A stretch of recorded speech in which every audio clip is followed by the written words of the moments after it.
obviously Swedish death metal has really become a genre on its own. I mean, it really for forever death metal was just all lumped together, which made no sense because when you listen to I don't know, you listen to you guys and you listen to Cannibal Corpse, it's obviously two very different things, or Yeah. Morbid Angel or whomever, and it never made sense that it was all lumped together.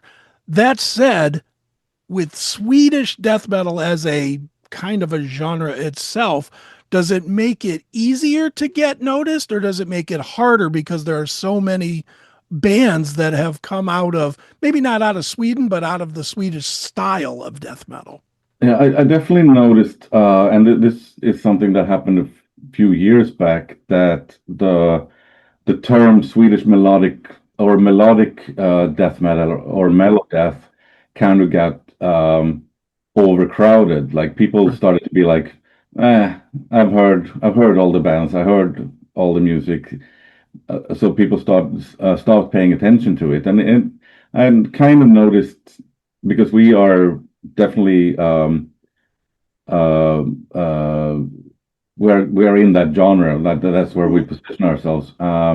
And I've noticed a few are like, well, I mean, yeah, I've I've heard all the melodic death metal already. So and yeah, I can agree to some extent that that's the case, but I mean, I do think that we still have more to give in that. I mean, there's more to explore about it. There is, and also I think that a lot of bands have kind of evolved away from the original sound of melodic death metal or Swedish death metal. So what we bring is a kind of a reunion with that Sure. old sound, and we bring like new, fresh ideas that hasn't really been explored into it.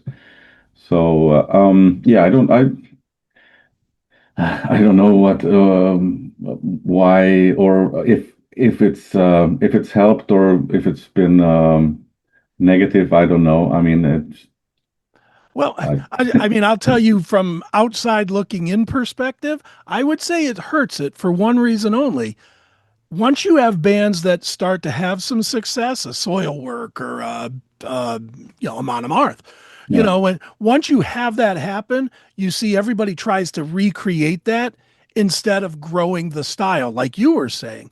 Everybody just tries to pigeonhole it. Well, if they're doing it this way and they're successful, then we yeah, should do it that way. yeah, And yeah, and I think that does hurt, growth as a musical style. yeah. It becomes more like a cloning competition, and I Mhm. mean, I definitely noticed that when At the Gates released Slaughter of the Soul, there was like 100 bazillion Right. that started to copy that sound, and it got overcrowded, and people got bored of the same sound. Um, so yeah, I think we try to not lock ourselves to a certain like sound or something like that, but it's still what this is what we that this is what come out when we start writing music. So we can't really help it. It's just it is what it is. Sure. We can't sound like Cannibal Corpse, like Right. even Right. tried. Do you ever hear stuff that you guys write and say, you know what, that sounds way too much like something else we've done already? Uh,